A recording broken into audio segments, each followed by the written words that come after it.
is this something actually part of grief? That there's a kind of wisdom in grief, that there's something it knows that it's wanting to guide us toward? There's kind of a dialogue that can be happening between yourself and your body, yourself and grief. And sometimes the best thing you can do is be the one who listens. You just lost your loved one. Now what? Welcome to the Grief and Life podcast, where we explore this new reality through grief-colored lenses. Openly, authentically, I'm your host, Nina Rodriguez. Let's get started. Who would have chosen this journey? Life laughs at the question. No, the question was always, can you be present enough for this? And this? And now this? To be present enough, this was the only choice. At the end, it was a watery world we found ourselves in. There, on Long Island Sound, the circle became manifest. The water my father loved welcomed what remained from the burning, the last traces of his physical form. As slowly as I poured, the sea swallowed the ash. I couldn't slow how fast it all dissipated, disappeared, gone, just gone. Then the surface of water closed up again. There was nothing more to pour. The outer circle turned as each kayak slowly headed back to shore. Our inner circle floated in the still quiet for a few minutes more, and then we too turned. I remember seeing my mother paddle forward, ahead of my brothers and me. She paddled alone, sitting tall, looking straight ahead to the shore. I saw her strength and sorrow, her spine strong enough to bear her broken heart. Here now, in the woods, still with the memory of my mother returning home alone, I watched the last drops of water from the jar I collected from when I poured the ashes in the sea. I watched these drops slide down the sloping side of the rock, disappearing into grass and weeds. When I close my eyes, I feel sorrow and strength rising within, and I see my mother sitting tall, her spine a spiraling, shimmering column of light. High above her, distant beyond measure, is my father, a presence keeping pace with her as she continues on. Hello, and welcome back to the Grief and Life podcast. My name is Nina Rodriguez, and I am your host. And today I am honored to be joined by Paula Sager, a writer and teacher of embodied contemplative practices. And what you just heard was a beautiful excerpt from her newly published book, The Watch, Time to Witness the Beauty of It All, a deeply personal exploration of time, presence, and the enduring nature of relationships beyond death, woven through the story of her father's illness, dying, and what follows. Rooted in her study of the discipline of authentic movement, Paula brings a profound understanding of witness consciousness, guiding others in the art of being present, both in their inner world and the unfolding experiences around them. Paula, I would love to give you a very warm welcome to the Grief and Life podcast. Welcome. Oh, thank you, Nina. It's really great to be here, and I'm a fan. I just love what you're doing. It feels so important right now. And I love the way you do this and the way that it feels like more space is being opened, and the way you hold space and what you're inviting is very moving to me. And this opening to the quality of this kind of space is something I'm very interested in, and wondering what will show up, what will emerge for us. Thank you so much for your kind words. And likewise, I feel like, delving into The Watch was a gaze into your inner world, and also into a very authentic experience of losing somebody so near and dear. And these stories, I agree, need that space to be told in whatever form they come up, whether it's like this, like in our conversation in the podcast, or holding private spaces in person or the books. And I just love every iteration of all of this. So thank you so much, first of all, for being you and for writing The Watch. It was such a nice read and a very authentic exploration of those very hard moments in life of letting go of people we love and them letting go of this life they loved. So before we delve into all of that and get to know more of your story, mindfulness is something that you focus on quite a bit in your book. And I'd like to start with a moment of mindfulness by asking, how is your heart today? Thank you. Yeah. Well, let me take a moment to just be with your invitation. Yeah, my heart feels a little tender. Yeah, my heart feels a little tender. And I'm aware that this tenderness is, of course, it's familiar to me in relationship just to all the different emotions in relation to my own father or my own losses. It's also tender in relation to what we were saying about this space that you open up and, knowing you have your own experiences with grief and people listening too. So yeah, that tenderness is that opening to and welcoming what's more than mine. Thank you. And tender hearts are always welcome here. And that excerpt that we just read, or that you just read so beautifully, starts with, who would have chosen this journey? I love that part of the book because so many of us in the, who have experienced a very deep personal loss or grief in some very personal way, wonder why, why me, why us, why is this happening, why my person, especially if you were so close to that person like you were with your father. And I love that you pose that question to the reader, like, who would have chosen this? You also mentioned that your book emerged as a sort of posthumous conversation with your father. So it's a lot of the conversations you couldn't have or you didn't feel like you could have at that moment when he was going through his challenges. So tell the listeners, anybody watching on YouTube or anybody listening, a little bit about who was your father and why you decided to write this book as exploration after his passing. Well, I love your beginning with this word journey, because I remember when I was working on the book, I kept looking for like another word besides journey, because it feels in my mind, I thought, oh, maybe it's just cliche. But, there really wasn't another word. It just kept feeling like, no, this is what it is. It's not a moment in time. It's really many, many, many moments over a lifetime. The word needs to hold the intensity and the duration of what it is to carry those that we've lost and who we love. And then also in terms of why did I write this book, it would never have occurred to me in a million years to write the story of my father got sick and then he died and life afterwards. And why would somebody need to hear that in a book form? The sort of central driving force goes back to an experience that I had with my father about 3 months before he died. And my mother was going away and she asked, could I come and spend the week with him? And I sort of jumped at the opportunity. The week had begun with, when I arrived, he pointed to my watch that I was wearing and he said, I really like your watch. Let's go find me one like that.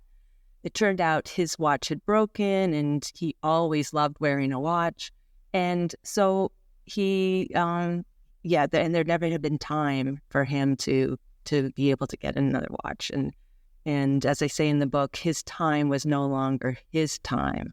And it was all caught up with medical appointments and just dependence on others. So off we went to the mall. We found a watch. I knew it wasn't quite what he wanted, but, we kind of decided it was good enough. So anyway, about halfway through the week, we're sitting outside in his backyard and we're looking out at Long Island Sound where he lived. And I can feel him looking at my wrist. And I look over and he says, I really like your watch. And it just kind of came into my mind. It was like just a spontaneous, oh, well, let's trade. And I remember so vividly that experience of like taking my watch off and helping him get his watch off and putting my watch on his wrist and putting his watch on my wrist. And it was completely, we weren't talking, it was unspoken. And I really felt like I was in some kind of ritual, like we were making a pact, and I really truly had no idea. I felt like, what am I agreeing to? I don't know. And so, and then, because then we just went on with like looking out of the clouds and, when is the tide coming in or is it going out? And so, I didn't think that much about it, except just that now I'm wearing his watch and he's wearing mine. And then, so the 3 months pass and he's at home when he died, which we're so grateful. I was able to be there. My 3 brothers were there and my mother was there when he died. And, I remember there was a moment when I was in the room with his body and I just suddenly realized he's still wearing my watch. So it felt like kind of, again, a heightened moment where I'm taking my watch off of him and I'm putting it back on me.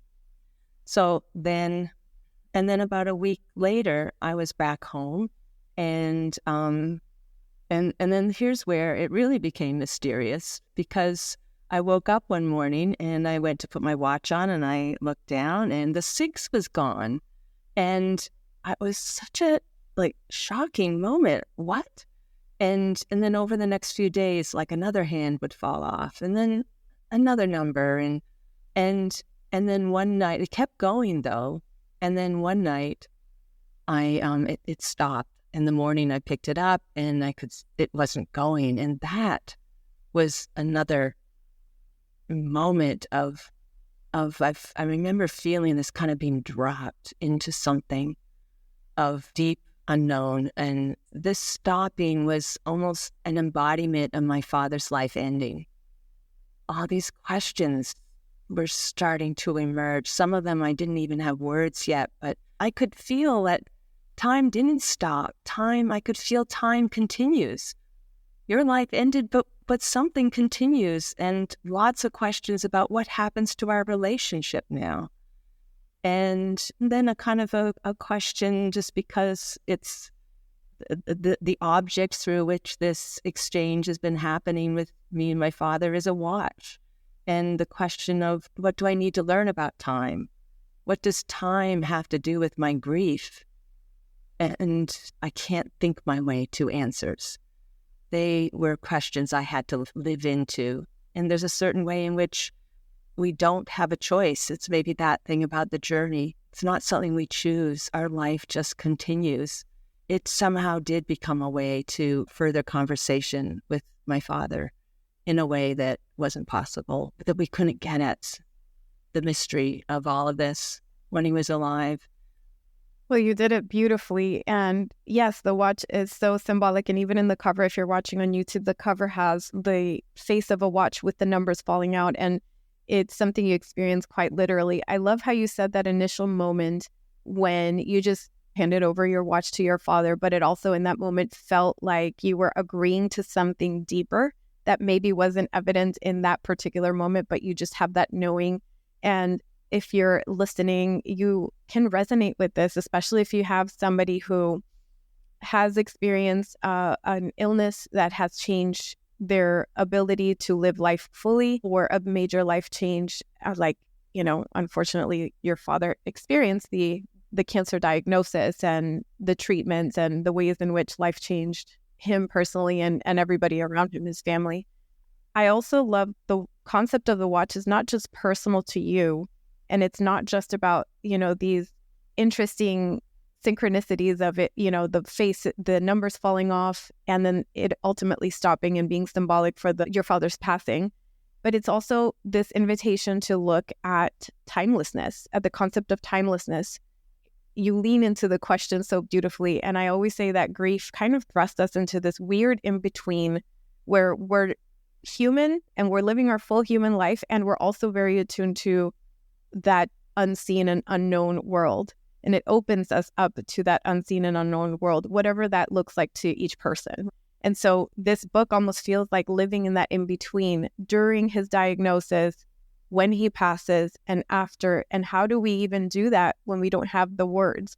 It's through leaning into the less mind, more feeling, and through asking more questions. So talk to us about how you explored the concept of timelessness and you leaned into the questions through movement. And what is authentic movement? Talk to us about your background, your personal connection with movement, and how that became your tool to explore this new lived reality. I'm just how you spoke that is so beautiful. The sense that I have come more and more to have is that grief wants to take us into our body. Grief wants to take us below the surface. Just the way you really beautifully named this kind of living between worlds, going to the grocery store, getting kids off to school, and meanwhile, there's a whole inner process going on within us. And I guess this is a bit of an aside, but I do feel it's also at the crux of why it can feel so challenging, is that there really is very little support in our sort of highly institutionalized, very consumer-driven culture for the inward turn, for taking time to close our eyes and feel just like what you asked me to do, what's here in your heart, or like what the question I would ask in this practice of authentic movement is, what's happening in my body? Is there an impulse that wants to move?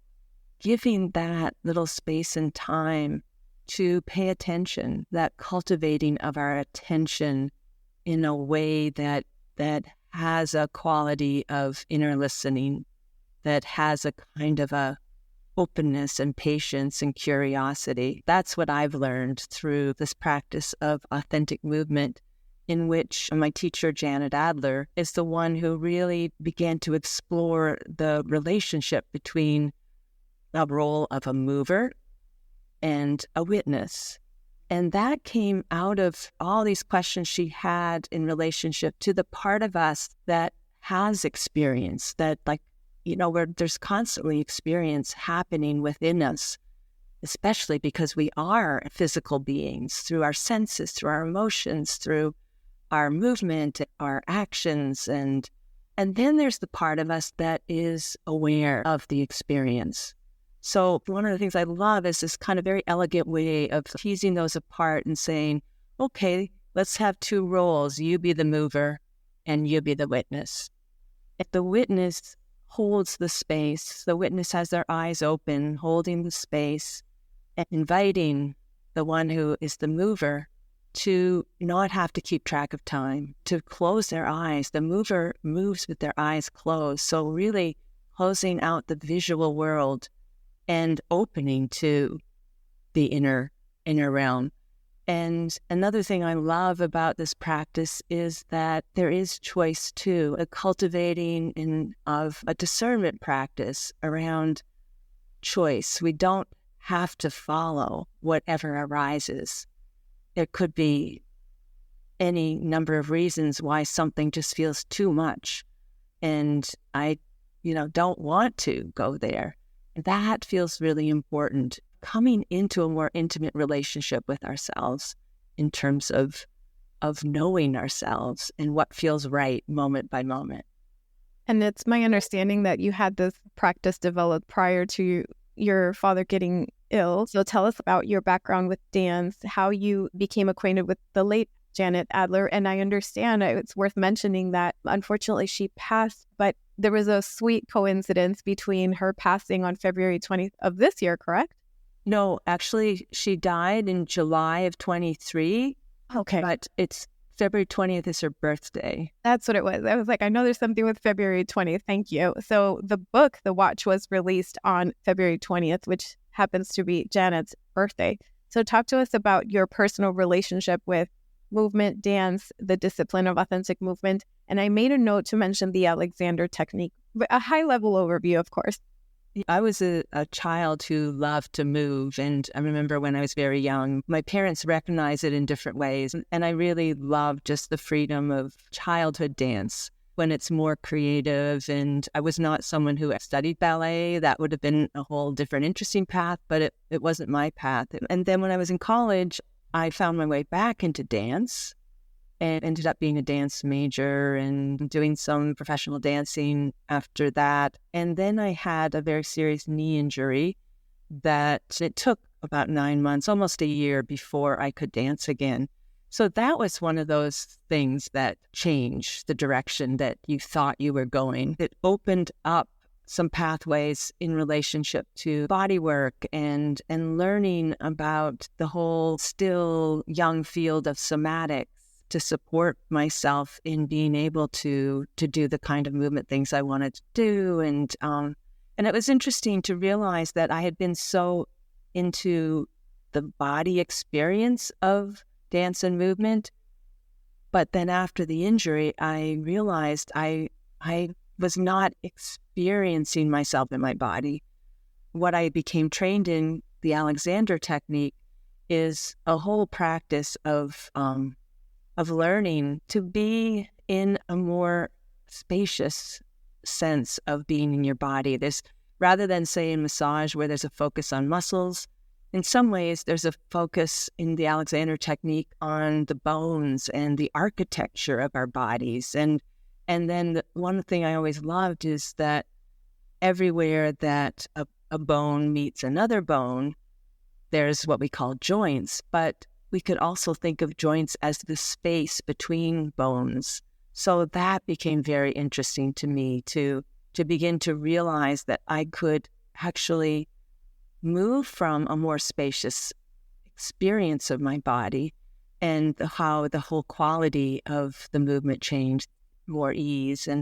And so all of that inquiry just kind of led me into a different direction that eventually included contemplative practices, and that eventually led to me finding Janet Adler. Thank you for that. And I know that's a high-level overview of a practice that one has to cultivate, but I bring it up because if you've listened to my podcast before, you know that I was so surprised to realize grief was physical in nature. You know, it's many things, but it's very physical, and it's a very physical experience. And that catches people off guard. Whenever I have conversations with grievers, especially the newly bereaved, they are surprised. And I've heard people say, you know, I think this grief is now making me ill. And I think now I have chronic illness and now I don't have the energy levels. I feel so disconnected from my life. And this is such a common sentiment that surprises people, especially with a very personal loss. And I find through my exploration of my own grief and through learning from other experts that so much of processing grief, of integrating grief, is through movement, and it's reconnecting our mind and body. And like you said, when you had that knee injury, I believe you said, how that disconnected you, even though you're somebody who's well-versed in the practice of movement and somatics and understanding the mind-body-spirit connection.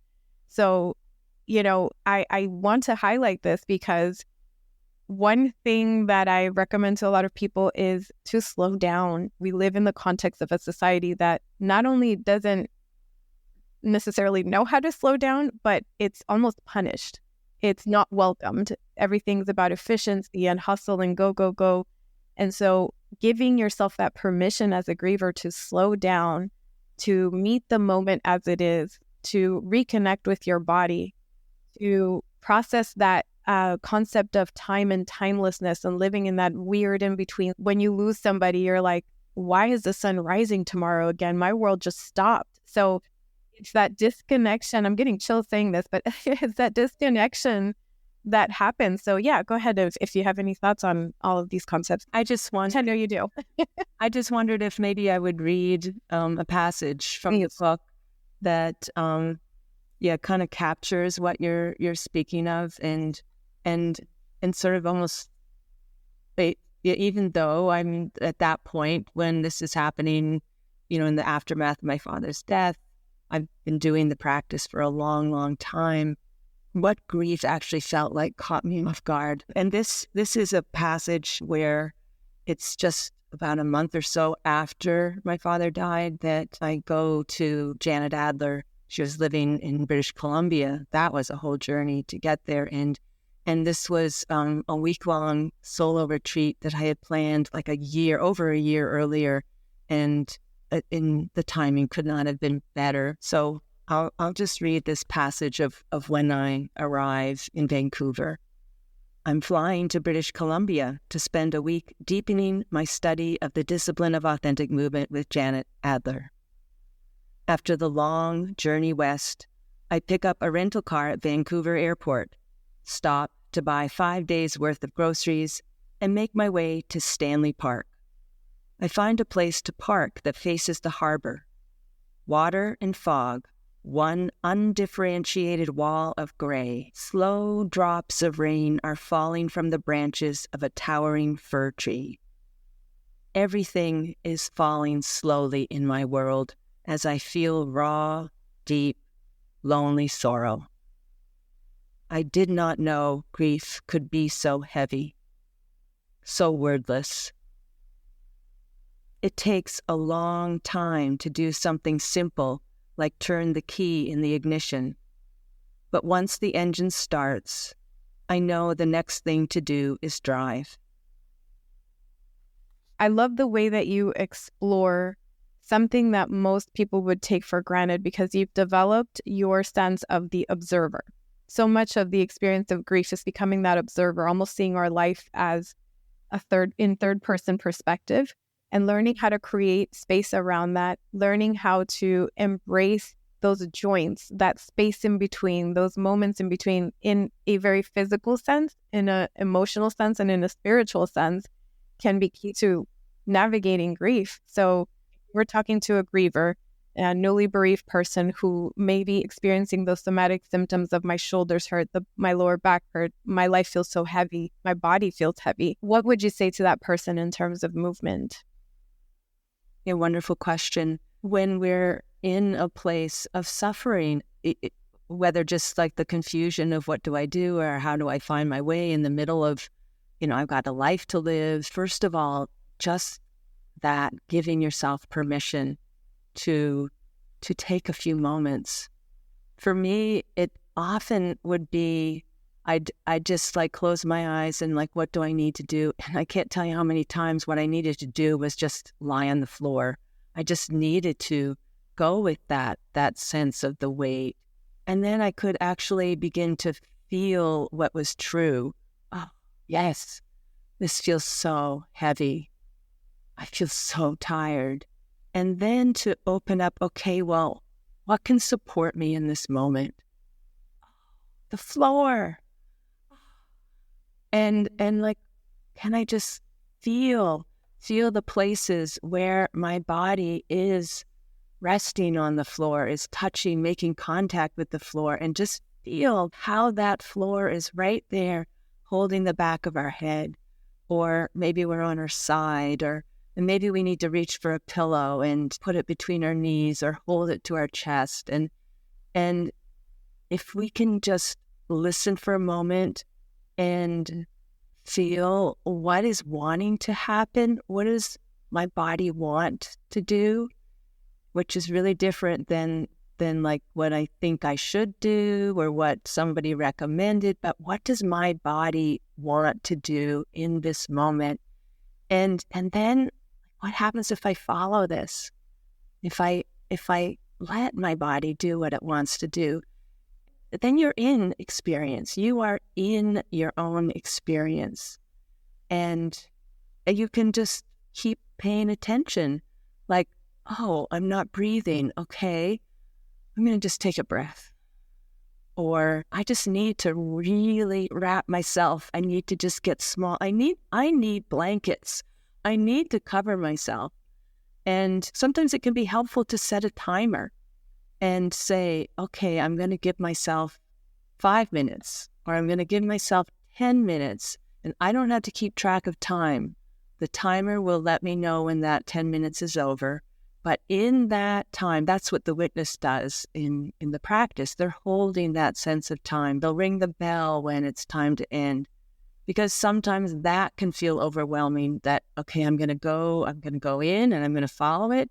But what happens if I can't find my way out or on my end? So I think that can be a useful support. And so even when I say that word support, just that question, what can support me now? Knowing that you have an inner wisdom. You have something that's wanting to guide you.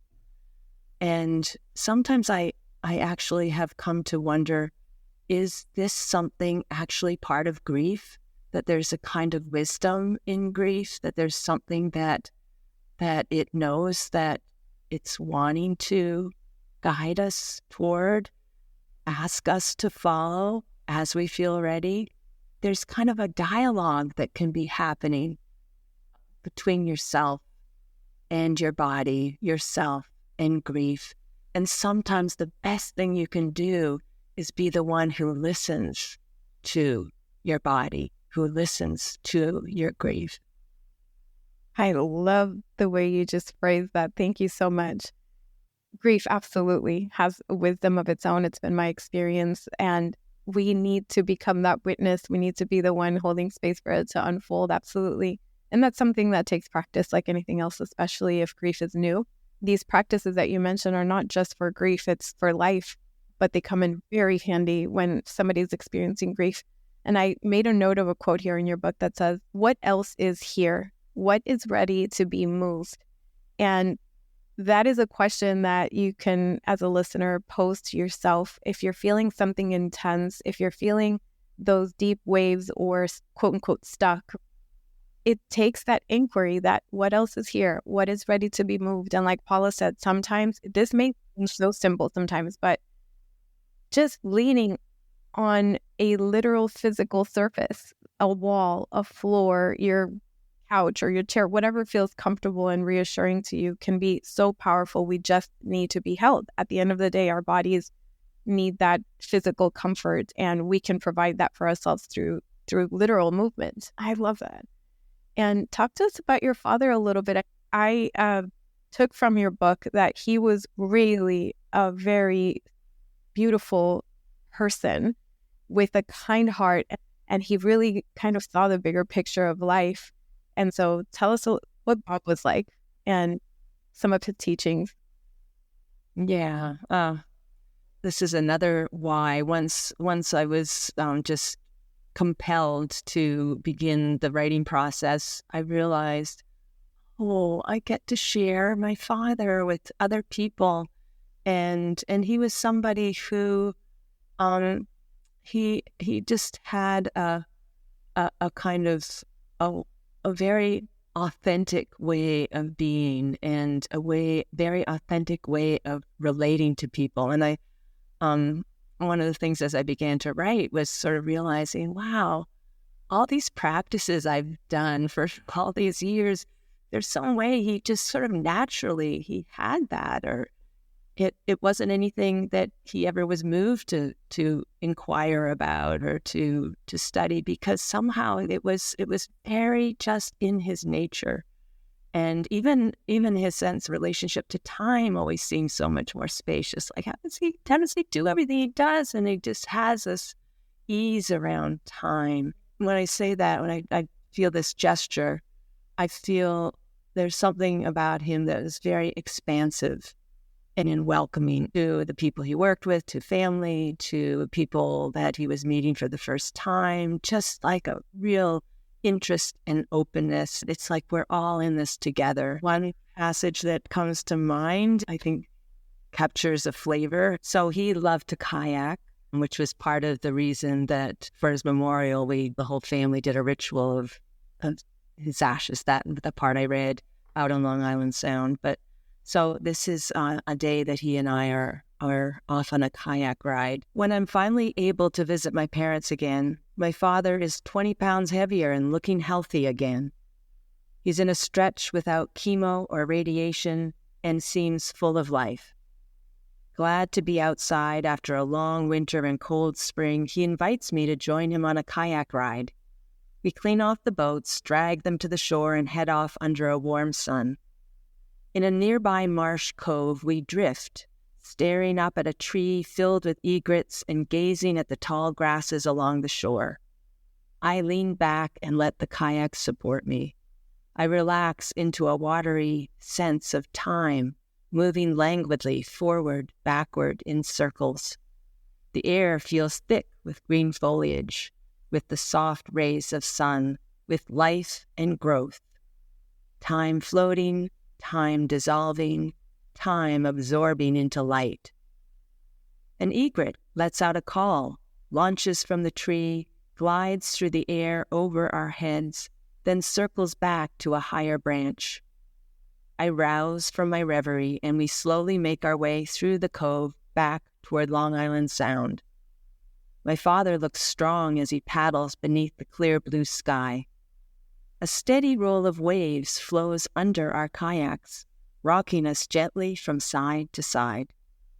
It's odd to feel waves on such a calm day, especially since there are no boats anywhere in sight. I call out, "Where are the waves coming from?" He calls back, "These are the waves of yesterday's wind." We keep paddling, his words echoing, "The waves of yesterday's wind?" Like it was a matter of fact. It may well be, but to me, it sounds like poetry with a little science and philosophy thrown in. Had he just made it up? It didn't matter. It was in my mind now, along with the breeze and the quiet cries of gulls and the rhythm of my arms drawing figure eights with the paddle. I imagined the wind of a day ago, somewhere far out on the sea, setting these waves in motion, and I wonder, just what is traveling through water across distance and time? Yesterday's wind and more. For my father, nature is alive with meaningful purpose. We are not here for exercise, though that's part of it.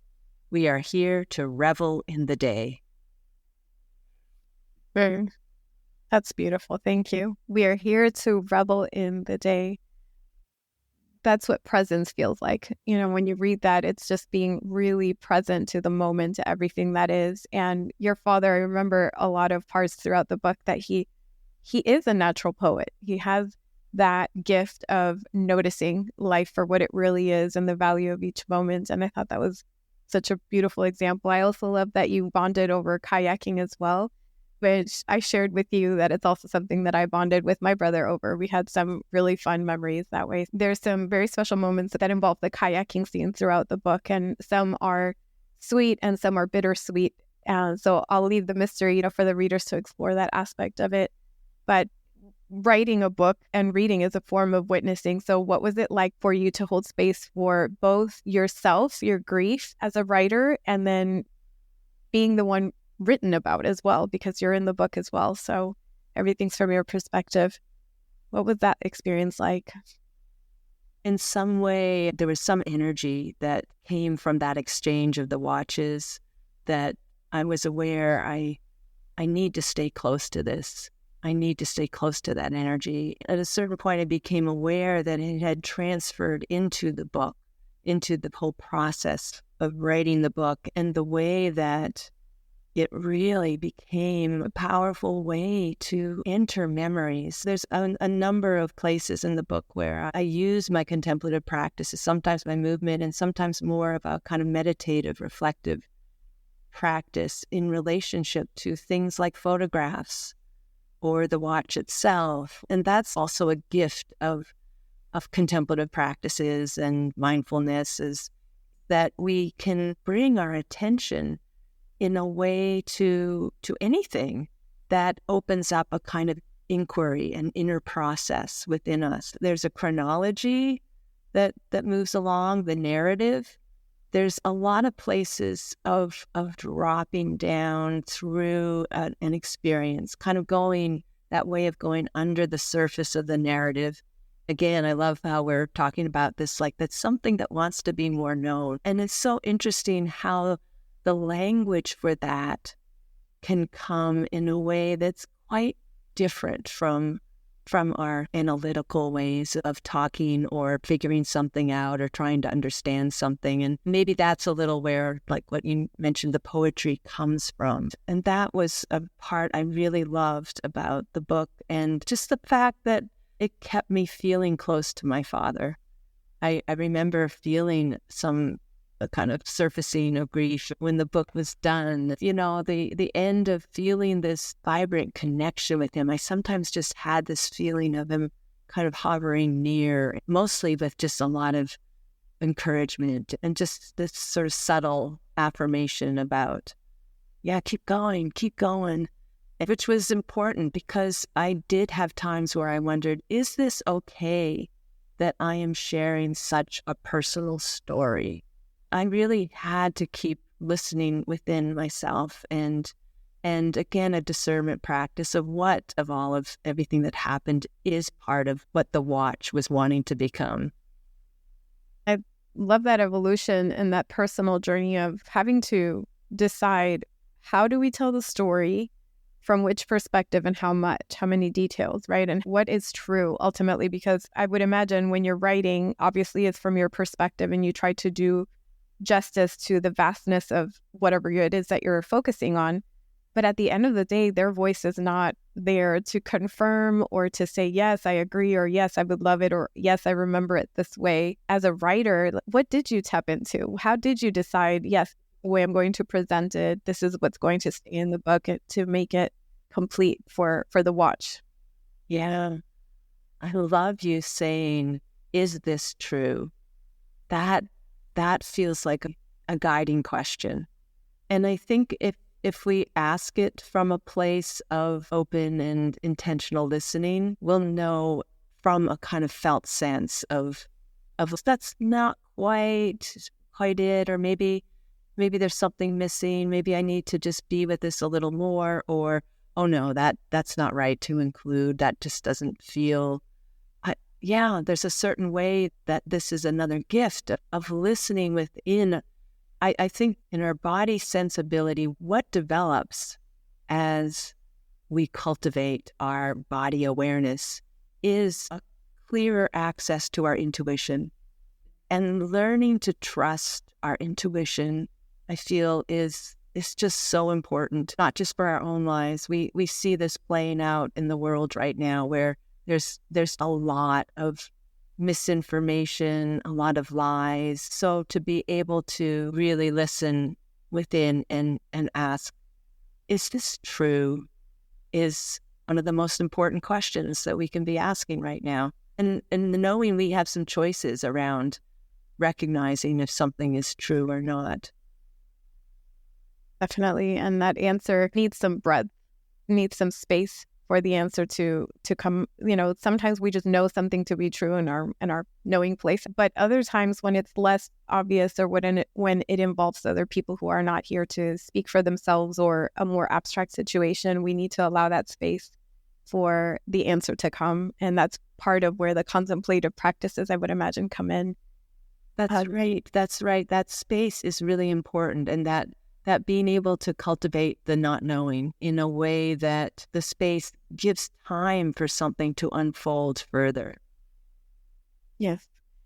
And I do want to touch on this part that really stood out to me. Your father, throughout his treatment and chemotherapy and all that implies in terms of the toll it takes on the body and the family and his energy, at one point it became evident that there was no going back, that this is just going to be a decline, unfortunately. That knowingness, it goes from hope to a sort of, I don't know if acceptance is the word, or that letting go that is so difficult for people whose loved one received a terminal illness diagnosis, and they just had to start practicing letting go because it was what was in the horizon. There's this sentence, a conversation really, where your father says, "This is hard." And then you say, at first, we think he means dealing with the cancer is hard, but then we realize he means dying is hard. How do you let go of a life that you've loved living? And that was so powerful. That brought tears to my eyes when I read it, because he just seemed to love life. He loved you. He loved his family. He loved his life. How do you let go of that? And I'm not necessarily posing the question for you to answer because your answer is a book, but speak to somebody who is in this version of their life. So their loved one is diagnosed with cancer. They just realize there's nothing else they could do. And now we have to start letting go. What would you say to that person? Well, I remember when the doctors had said, well, there's not much more we can do. And my mother especially, who just did so much as a caregiver, and she was not ready. But my father had the conversation with her that he was done. Like he was done with fighting it or trying to find something else. So that moment was such a clear place.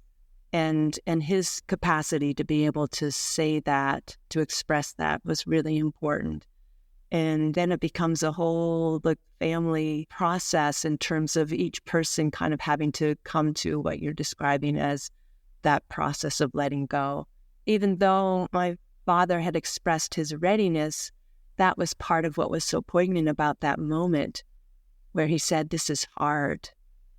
So even though he's ready, that I think it's that will to live. That will to live is so strong. It's so mysterious. How much is not conscious we can't control, and how much there is some kind of a softening, a relinquishing. And that was really something to witness in him, that the more he was doing that, as hard as it was, the more his essence was emerging, and the more and more hope and effort and all of that fell away.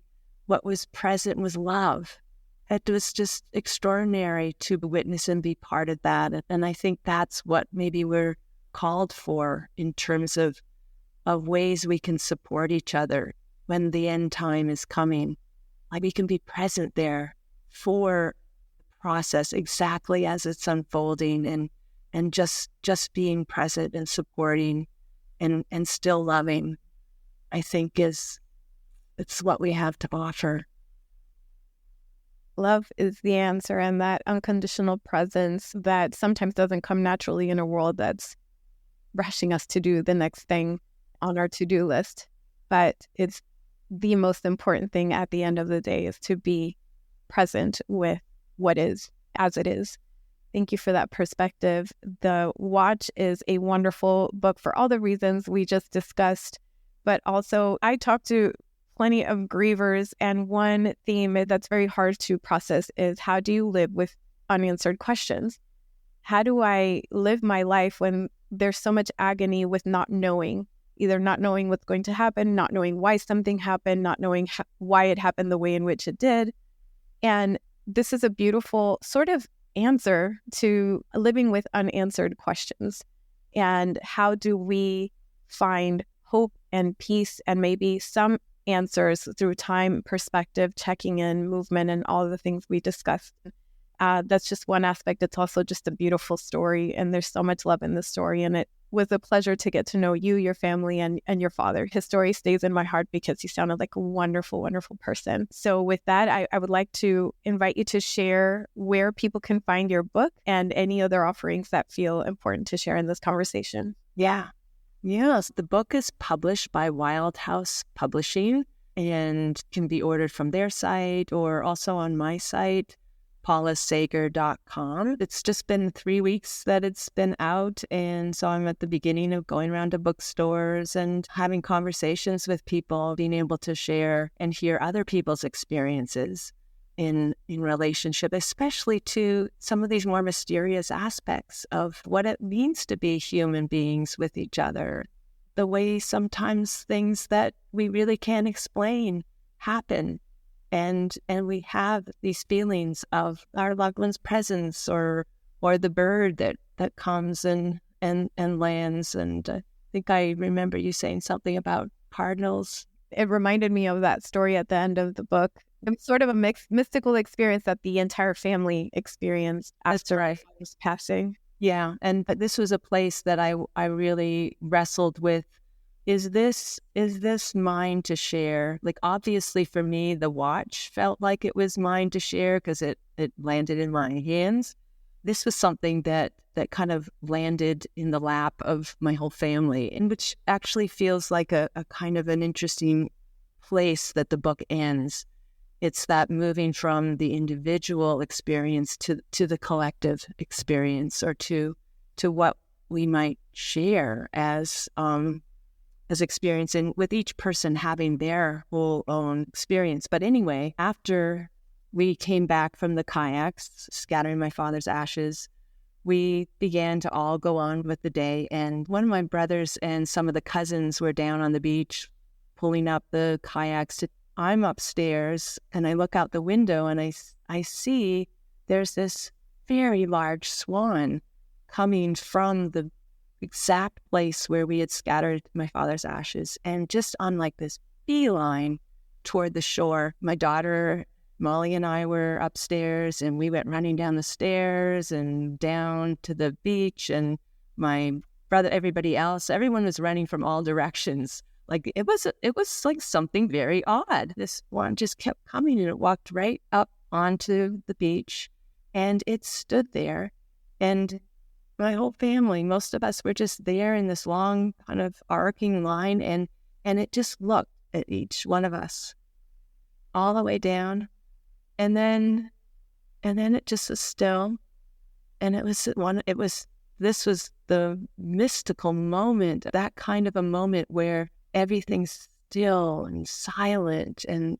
there's a quality of light, and then it turned around and it started back to the water, and right before it began paddling, its back feathers waved like this, and we thought, oh, he's saying goodbye. I don't know, that's what I thought. But instead, no, he was like kerplop. There were just like a little deposit, which then everyone was laughing. Off the swan went and back, disappeared back. So what I wanted to read, this is right near the end of the book.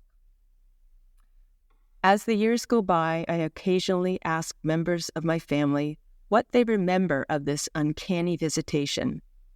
Inevitably, the details vary, but the memories usually include such qualities of the numinous as light, stillness, silence, timelessness, and the swan's more than swan presence. None of us imagined this majestic bird was literally Bob, and yet this extraordinary moment was filled with his presence. This memory lives within me as an affirmation. All earthly beings are participating in something real, vastly larger, and more intertwined than any of us can fathom. The unit of experience with my family and the swan tells me that we are each immeasurably more than our personal story. We are woven. That was a very powerful experience and a beautiful way to lean into the mysticism of life that feels so real. And grievers have experienced this. When you lose somebody, there are things that happen that we can't explain, but they make us pause. And that alone is enough. We don't need the proof. We just know that if it made us pause and it felt like a point of connection, so it is. And I thought that was very beautiful. I thank you for including it in the book. It was very special and a perfect way to end it. I will link everything in the show notes. Is there something that you'd like to share to consider the conversation complete before we end here?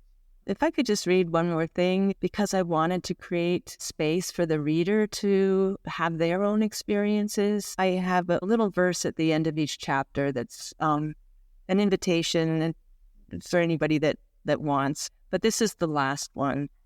Here I am, here you are, here we are. The same, different, still changing, within the timelessness of life evolving. Thank you so much, Paula. There's a final question. What would Paula today say to Paula after your father's passing? Oh, it's so funny. The subtitle comes to mind, which comes from a phrase my father used to say. That's the beauty of it. It has to do with your podcast being called Grief and Light. that within what feels so dark, there can be so much light. It can open us to a much greater sense of who we are and why we're here. And just the simple ways that we can be present enough for just some of the little details. That's it. That's all we need to do. The thing that wants to evolve within us, that's how it gets to do it, as we just pay attention to some of the little things that happen. Thank you so much, Paula. It has been an absolute honor. Thank you. Thank you, Nina. That's it for today's episode. Be sure to subscribe to the Grief and Light podcast. I'd also love to connect with you and hear your thoughts and your stories. Feel free to share them with me via my Instagram page at Grief and Light, or you can also visit griefandlight.com for more information and updates. Thank you so much for being here, for being you, and always remember, you are not alone.